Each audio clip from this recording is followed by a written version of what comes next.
This mage was born disabled. He was expelled from the academy for having no talent with mana. That's because he had a disease called vein narrowing.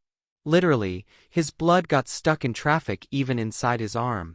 This disease completely limits a mage's potential. At school, he was always humiliated. A bully would suddenly show up and beat him up. One day in the bathroom, he was completely surrounded. They tried to humiliate him, but the tables turned. This loser was no longer the same. And on that day, the arrogant ones were the ones humiliated. He put every student to sleep without them even being sleepy. This boy was also never late to class since he could cross the entire city in the blink of an eye, and still had time to grind aura. But of course that bothered some people. However, on the mage exam day, he got the highest score and ranked first in the entire school. The next test was answering a few questions from the judges, but the real test was staying strong under the aura. Noticing that the boy stood completely still like a bugged NPC, one of the judges got furious and released a powerful killing aura. Inside, the boy was panicking, but on the outside, he stayed perfectly still like he was bugged while managing his inventory. Not even the other judges could handle it. Realizing that the boy was still standing firm, the judge got excited and raised the intensity even more. At that moment, he thought he was going to die. There were even judges throwing up yesterday's lunch until another judge was forced to step in. That man became curious about how a 14-year-old boy managed to stand still right in front of him, while even the other judges were already throwing their lunch back up. The unstoppable one gained so much aura that even the little princess fell for his riz, and will now be a victim of horizontal cardio. And the answer to that is that he went back in time, and now with insane powers. He already downloaded the hacks, and is about to start dominating the school hallways. Russell Raymond was a noble who studied at a magic academy, but he couldn't control his mana, so he was quickly thrown out as a hopeless failure. His father died in a war against the Empire, and with no other choice, Russell wandered the world working as a mercenary. The only thing left from his old life was a ring with a dragon's eye. Then one day, when his luck had completely run out and he had no money left, he ended up taking a job dusting a museum. There he found the skeleton of an ancient dragon in its heart. The moment he got close, his ring shook, woke the ancient dragon, and the beast gave him its power before sending him back to when Russell Raymond was still at the academy. In an instant, he returned to the past. He barely hears his teacher yelling, followed by the clear sound of a book smacking him on the head. He jolts back to attention as the teacher scolds him for sleeping in class. So, of course, Russell Raymond has no idea what is going on, or why Professor Hubert is suddenly here. As far as he remembers, Hubert already died. He looks around at the students, then down at himself, and quickly realizes he somehow got sent back in time. Meanwhile, Hubert throws him out of the classroom as punishment. He still has no clue what kind of magic could have caused this return, but now that he thinks about it, he's sure it came from that dragon who spoke to him. Then he notices his ring is gone, and for a second he wonders if his mother had something to do with it. At that moment, the professor steps out of the classroom. Even though our boy apologizes, Hubert still isn't satisfied and tells him to come to his office for a private talk. Even though Russell Raymond is in trouble, he actually likes this feeling until he gets smacked hard on the back of the head. Of course, it's the usual group of bullies coming to mess with our guy. One of them, a blonde boy, moves to hit the protagonist Raymond again, but his friend stops him because the teachers are watching. Russell Raymond recognizes the blonde as Frederick. Frederick shoots him a deadly glare and orders him to follow them to the bathroom if he values his life. As they walk off, MC feels weirdly excited to go through all this again. Then a system notification appears telling him to teach the bullies a harsh lesson. If he does, he'll get a magic stone. Here, Raymond has no idea what kind of illusion this is, but before he can think it through, Frederick calls him again saying he can follow them or try to run. Either way, they don't care. Since these idiots are asking for it, Russell Raymond decides to deal with them first. After years as a mercenary, the cheap threats and dirty looks Frederick gives him are nothing compared to the monsters he used to face. To him, these guys are basically teddy bears. Once they get into the bathroom, Frederick starts mouthing off at Russell Raymond, but the protagonist fires right back and calls him a bug-faced bastard. The three bullies are stunned by his confidence, but they are not about to back down. The most eager one pulls back his fist to punch, and MC rushes past him and lands a brutal hit that drops him to the floor. Seeing that, the second guy charges Russell Raymond too, but he gets hit just as hard and goes down in one punch. Even so, that still doesn't scare Frederick. If anything, he looks even more sure of himself. He tosses aside his smoke punishment and gets ready to fight. As he swings at him, he mocks him, saying that since Russell Raymond can't use magic, he must have picked up some cheap martial arts, exactly what you'd expect from a fallen family. Frederick then slips 4 rings onto his fingers and reminds the protagonist that even if magic is banned, small artifacts are still allowed. With that, he lunges at MC. MC calmly catches the incoming fist, twists Frederick's wrist, and watches his knees buckle from the pain. Russell Raymond's cold stare shakes Frederick badly, and he gets furious that someone like him dared bring up his family. One final punch ends it. After teaching the bullies a hard lesson, the protagonist Raymond walks out of the bathroom and sits against the wall, wondering if maybe he went a little too far. Right then, the system notification appears in front of him, and he gets the lowest grade magic stone, just like it promised. As soon as it lands in his hand, the system tells him to consume it.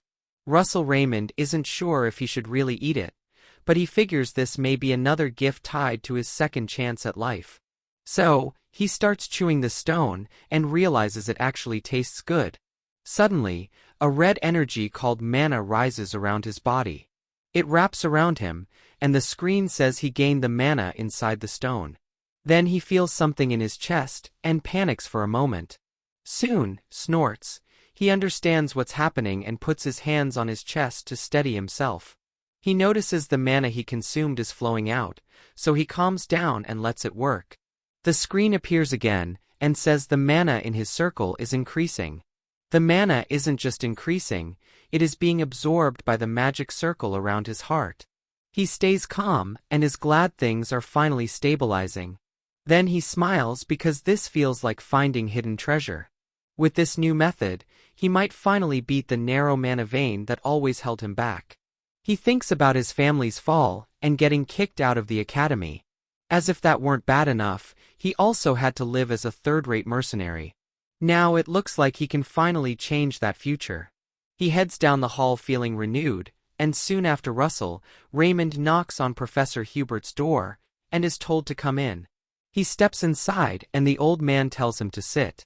MC sits down feeling uneasy and Hubert says his name in that way older people do when you're in trouble. Professor Hubert tells him he hasn't been acting like himself today. Trying to get to the bottom of it, he starts guessing what might be wrong. Then he asks Russell Raymond if he's dealing with something difficult. The professor says he heard a rumor that some classmates have been bullying him and wonders if that's the reason. He remembers the good times he had with Professor Hubert in his previous life and how the man never gave up on him. When it's his turn to answer, he smiles and says something he always wanted to say: "There's no need to worry." The old man is caught off guard and the protagonist thanks him for asking. Hubert clears his throat and says it's a teacher's job to care for students. He adds that Russell will still be punished for sleeping in class today. Then the professor opens the book in front of him and says the punishment won't be easy. He assigns an analytical report on part of their textbook, a section even upperclassmen struggle with. As he explains it, the screen appears again and announces a new mission. Complete Professor Hubert's assignment. The system says he can earn extra rewards, depending on how well he does and how satisfied Professor Hubert is. The reward is another low-grade mana stone and something else mysterious. Russell Raymond's eyes go wide when he realizes even homework counts as a mission. The professor notices his reaction and asks if the assignment is too hard. MC Raymond says it isn't, then thanks the professor. Later Russell Raymond finishes the assignment after a few hours. He thinks it wasn't nearly as hard as it looked. In his previous life, he spent a lot of time studying magic theory, because he was terrible at using mana in real combat. But in this new life there is something else he needs to focus on, something just as important as studying. That thing is called mana vein training. Russell Raymond remembers one of his mercenary jobs when he was running from a monster. He explains that a mana vein is the path mana moves through. Mana is taken in through breathing, then flows through the mana veins and gathers in the heart. In the flashback, the monster rushes at him. It slams one of its huge claws into the ground, and he quickly jumps aside. As he runs, he looks back and sees the monster attacking again. He explains that sending mana out of the body is called magic. In the flashback, he forms a circle spell and throws fire from his hands, a huge burst that swallows the monster. The problem is the stronger your mana veins are, the more mana you can store and the faster you can release it. Once the fire fades, the monster is completely unharmed. His attack wasn't strong enough to hurt it. Realizing he's in trouble, he tries to make a shield to block the monster's next attack. Before he can finish the spell, he feels a sudden blow. The monster smacks him with its tail. The beast then charges in to finish him. Still in the flashback, Russell Raymond explains that his condition made fighting monsters a nightmare. He lies on a rock half-conscious. Then he wakes up only to get hit again and driven deeper into a hollow stone. He wonders if the heavens pitted his bad luck, or if it was just chance. Either way, that fall sent him into an underground place. When he gets up, he groans and tries to find a way out. Instead, he finds two grimoires, snorts, filled with strange secrets. Our guy walks over and reaches for them. One book is called Overvein, and the other is called Wizard Body. Back in the present, Russell Raymond heads off to keep training his mana veins. He explains that Overvein strengthens the body and widens a person's mana veins. The other book, Wizard Body, teaches training that slowly turns muscle tissue into part of the mana vein system. So the stronger your body gets, the stronger and steadier your mana veins become. Russell remembers that when he tried this as an adult, the change was small. But now that he's still growing, the results should be much better. So he trains hard, set on overcoming his narrow mana veins this time. A little later, he's still going until sunset. The protagonist drops down by a tree to rest, and admits he's completely worn out. Then he tells himself he did well. This should be enough training for one day. Suddenly, the screen pops up again, and says the mission for practicing the ancient skill Overvein requires him to run 5 kilometers. But he's only done 0.05 out of 5. The reward for finishing the 5 kilometers is a bigger speed boost from training the skill. Russell makes a face when he reads that. To push him forward, the system says he can repeat this mission once a day while training Overvein. It also warns that based on his progress, the required distance will keep increasing. Finally, once he reaches a certain Overvein level, the mission will stop appearing. Alarmed, Russell asks what the rush is. The notice sounds almost like a threat, so he decides to keep training. He figures he barely got this chance and he can't just stand still and let it slip away. Soon after he pushes on and reaches 1.4 out of 5 kilometers, then 2.7 out of 5. By then, his legs are shaking. It gets so bad he has to stop because his knee feels like it's broken. He checks the screen and sees he's made it to 3.6 kilometers, which at least means he's close. So, he goes for one final push. With everything he has left, Russell runs like crazy to reach the goal. Late that night, he finally gets the notice that the mission is complete and rewards are ready. He drops to the ground feeling like one more step might kill him. Even so, the wind makes him smile. Then, he wonders how he's supposed to get back to the dorm. The next morning, Professor Hubert looks over MC's report and can't believe how detailed it is. He looks at MC and asks if he really wrote it himself. Russell gives a sly smile and says he did. The professor notices how confident he is. At last, Hubert says he's very pleased with the report. Then, the screen appears again saying the mission is complete and a reward is coming. His rewards are another low-grade mana stone and one more gem of the same size. He also gains a better understanding of the art of summoning creatures. That means more power, lower mana use, and faster casting. Russell realizes that the more his understanding grows, the stronger he gets. He quickly decides to make the most of it. Hubert praises his work and says he may leave. Before going, he asks the professor for a favor. After hearing it, Hubert asks why he wants to use the faculty library. He says the student library should already have enough books for him. Our guy tells him he's read every book in the student library. That's hard to believe, so Hubert asks if he really read them all and Russell says yes. The professor admits that's shocking. Still, even if it's true, letting him use the faculty library is another matter. He says the protagonist will have to pass some tests first.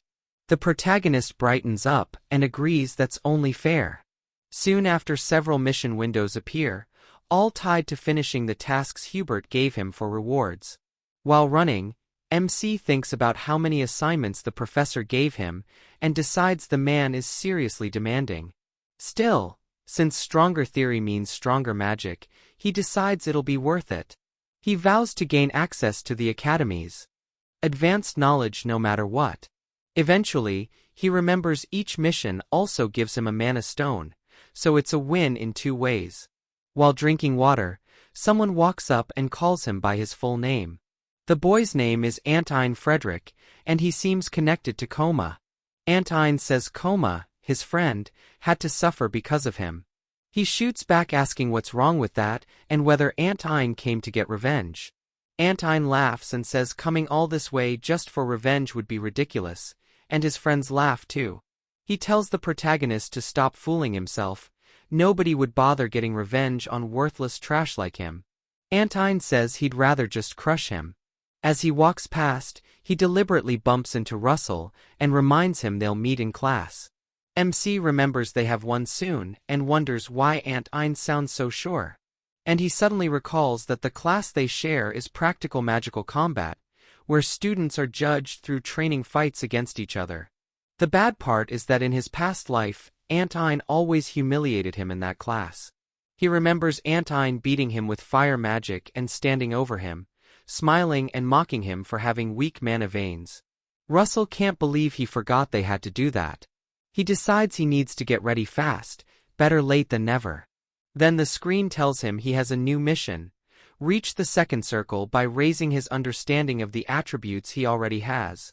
That day, he spends all his time finishing every task Hubert assigned, and keeps working until night.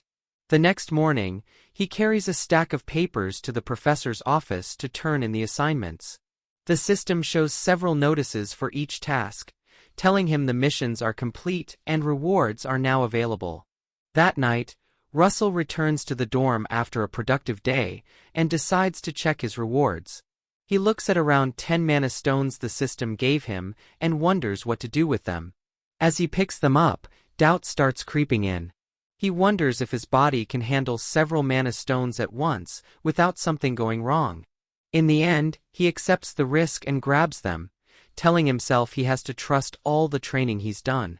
A few seconds later, he throws all 10 stones into his mouth and chews them. For a moment, nothing happens. Then the mana bursts out and his body is suddenly wrapped in it. The effect grows stronger, and bright light fills the room. A burning pain spreads through his body to pull the mana quickly toward his heart. He opens a path through his mana veins. Russell shapes that path to guide the flow. He keeps steering the mana, forcing it toward his heart. It's obviously painful, but he endures it. Then he starts drawing a new circle around his heart like the first one, so he can reach the second circle. If he fails, his heart won't survive. The protagonist carefully draws the second circle, but hesitates near the end, afraid of ruining everything. Still, there's no turning back, so he finishes it. His veins begin absorbing the mana the moment he focuses and completes the circle.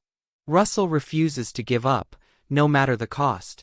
He knows he can't become a world-class mage without this, so he swears to himself that he will reach the second circle. Then a bright beam of light bursts through the window, making it seem like he's exploding. Moments later, MC wakes up on the floor and realizes he actually did it. He understands that he finally reached the second circle. At last, mana flows through his body as he lies there. Then the system notifies him that the mission is complete and rewards are ready. His understanding of the elemental attributes has risen a lot, so the power of each elemental spell rises too. The next morning, the professor reads all the reports Russell turned in.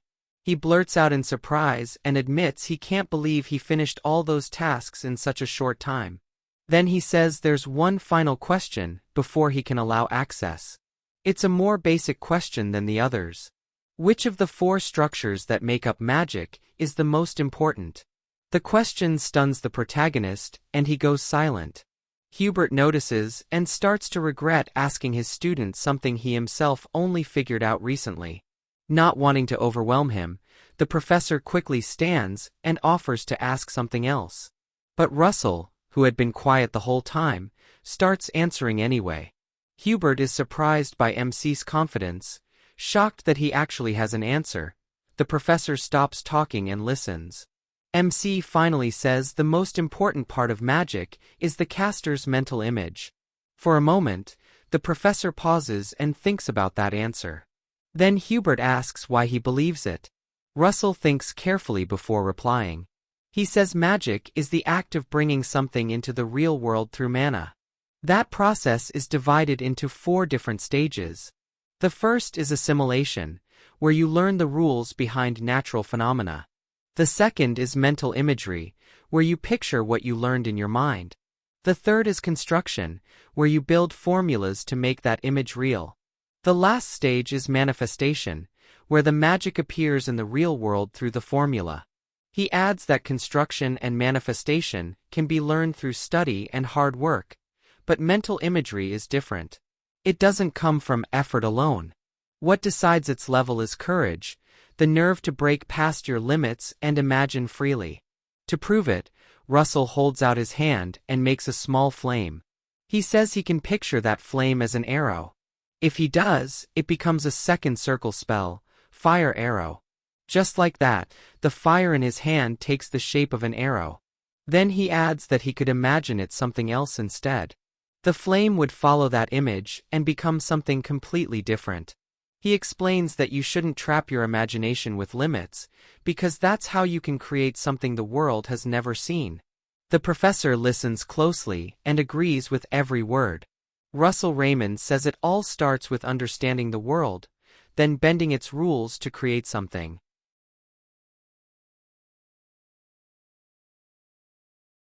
Beautiful.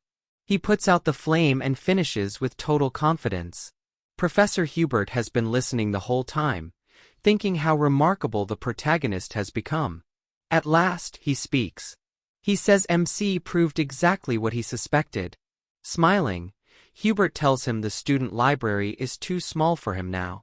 Right then, the system announces that the mission to enter the first floor of the professor's library is complete, and MC receives 2 low-grade mana stones.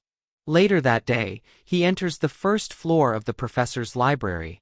The place is far bigger than he expected, which catches his attention. It feels nothing like the student library. He quickly searches the shelves and finds several books. Then he sits down and starts reading them. To him, these books are much more useful than the ones he usually gets.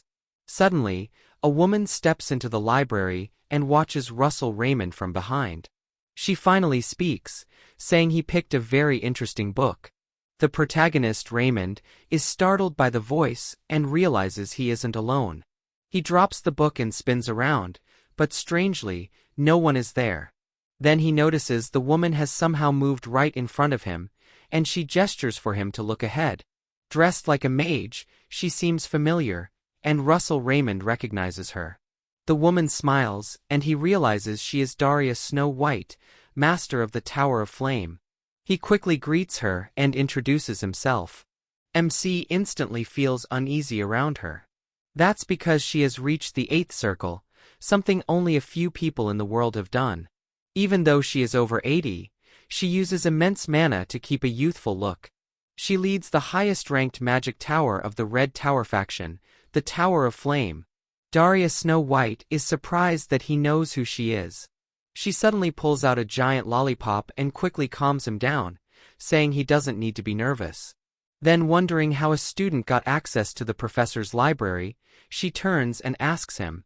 Russell Raymond explains that Professor Hubert gave him permission to use it. Daria Snow White softly reacts in surprise and asks if someone as stiff as Professor Hubert really let him in. He starts to smile, realizing Hubert really can be a bit strict. She says that makes sense, and now she understands why he was studying something so interesting when she arrived. Looking him over, she notices his mana is extremely pure and its flow is very steady. She studies him again and murmurs that people like him are rare. Daria Snow White walks past him and tells him not to worry. To ease his tension, she says she isn't there to scold him or get in his way. Russell Raymond bows again and thanks her for the kind words. Daria Snow White suddenly strikes the floor, and a bright light bursts out. She tells him to grow as much as his talent allows, but when he looks back at her, she is nowhere to be seen. Only the bright light remains, as if she teleported away. The protagonist, Raymond, can only stare at the place where she stood. After he finishes, he leaves the professor's library and quietly shuts the door, still shaken by what just happened. While he's still lost in thought, he hears a voice behind him asking if he's the one standing by the door. MC Raymond turns and sees Anton with his group. One of Anton's friends asks why MC is coming out of the professor's library and who he thinks he is. Anton mocks him, saying maybe he sucked up to some teacher, but that still won't make him anything. The boys walk off laughing, and Anton tells him to keep trying his best. As he leaves, he glances back and says it won't matter anyway. Soon after, the students gather at the academy arena for real combat magic training. The first student called goes down to the field and gets to pick an opponent. The teacher in charge usually calls the weakest student first, so that student can choose someone around the same level. All eyes suddenly turn to the protagonist, and everyone expects his name to be called. The protagonist notes that in his past life, he was always picked first. Some nearby students joke that it will happen again, because he has mana vein constriction.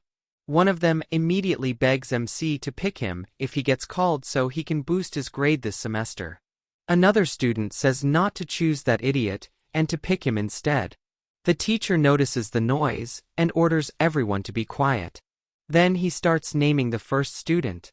Everyone whispers that it must be him, and some even laugh. But to their shock, the name called is Anton Frederick. The students are stunned, and start wondering why Anton was chosen first. Anton walks forward proudly. He thanks the teacher for calling him, but the teacher says that's nothing compared to the favors he gets from the Frederick Merchant Association. Russell Raymond becomes alert, and tells himself he expected this. Anton steps to the center of the field, and pauses to choose his opponent. He looks straight at the protagonist Raymond, and tells him to come down to the arena. At the same time, Professor Hubert gets an unexpected visit from his own teacher, and says it would have been nice if she had warned him first. It turns out to be Daria Snow White. She sits down and says it's fine, adding that a teacher visiting her student is no big deal. Thinking back to the boy she met in the library, she asks Hubert if he gave a child named Russell Raymond permission to enter the library used by professors. Hubert quickly says yes, and nervously asks if the boy did something wrong. Daria Snow White says no, she just hasn't seen something so rare and precious in a long time. Hubert agrees and says MC Blaze mana vein constriction is rare even on this continent. She calls him a fool, saying that isn't what she meant. Her words shock Hubert, and he lifts his head at once to ask why. She tells him Russell Raymond has already overcome that problem, and Professor Hubert asks what she means. She stays silent for a moment, and keeps drinking her tea. When he still doesn't understand, she finally tells him the boy formed his second circle. Professor Hubert is truly stunned, and wonders how that could be possible. Meanwhile, the two boys take their places and get ready to fight in the academy arena. Before the match begins, another screen appears before him. It says his next mission is to win the magic training battle, and the reward is low-grade magic stones plus a storage space that can hold up to 40 kilograms. Russell Raymond is thrilled to hear about the storage space since only very rich mages can usually